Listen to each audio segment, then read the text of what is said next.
je suis l'auteur de la BD Razorback que j'ai créée en 2012. Je dessine, je colorie. Depuis l'année dernière, je suis aussi l'éditeur des nouveaux albums, puisque j'ai monté ma maison d'édition. Je dessine depuis que je suis tout petit. J'ai toujours fait des bandes dessinées de toutes sortes, euh, tout au long de mon enfance. Voilà. J'ai même participé au festival d'Angoulême quand j'étais jeune, donc ça remonte à très longtemps de ma passion du dessin et de la BD.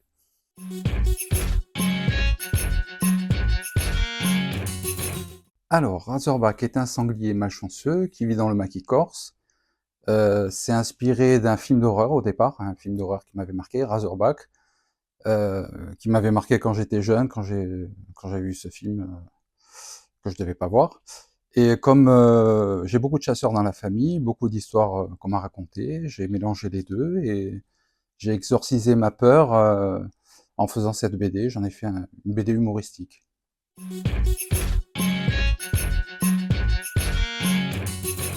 Le premier album, c'était une parodie de ce film, surtout le début, la première page, où on voyait Razorback, le sanglier, qui défonçait une maison, et au lieu de tuer tout le monde dans la maison, il finissait en haut d'une cheminée. Donc ça a amené une famille de chasseurs qui le poursuivaient tout au long de l'album. Et à partir du deuxième, j'ai commencé à intégrer une amoureuse, une famille de cochons, une famille de sangliers, et au fur et à mesure des personnages.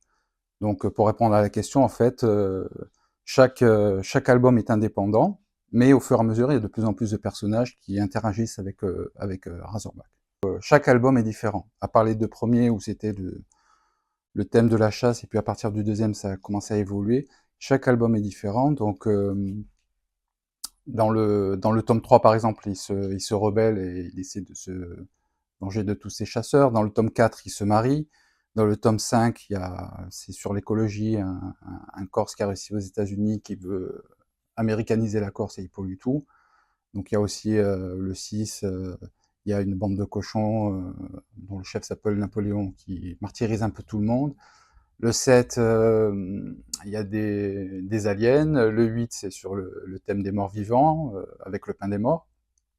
Le 9, il se réfugie sur la plage pour échapper aux chasseurs et il rencontre tous les problèmes qu'il y a avec les touristes. Le 10, on apprend son secret, comment il fait pour revenir à chaque fois.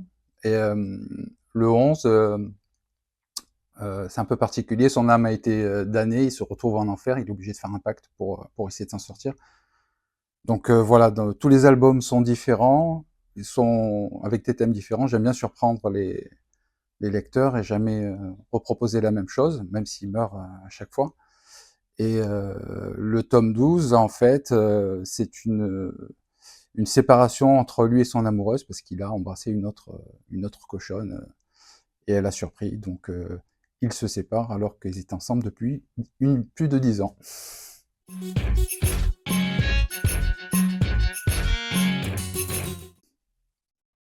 Tous les albums finissent bien, donc comme c'est sur ce thème-là, forcément à la fin ça finit bien.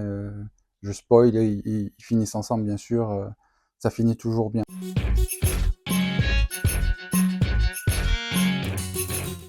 Alors le 13e tome est déjà commencé, en préparation. Ça fait 2-3 semaines que j'ai commencé à écrire le tome 13, en sachant que j'ai déjà l'idée du tome 14, du tome 15, du tome 16, et qu'il y a quand même une suite. Et avec dans la tête l'idée du dernier album, parce qu'il y aura forcément une fin à Razorback, mais dans longtemps.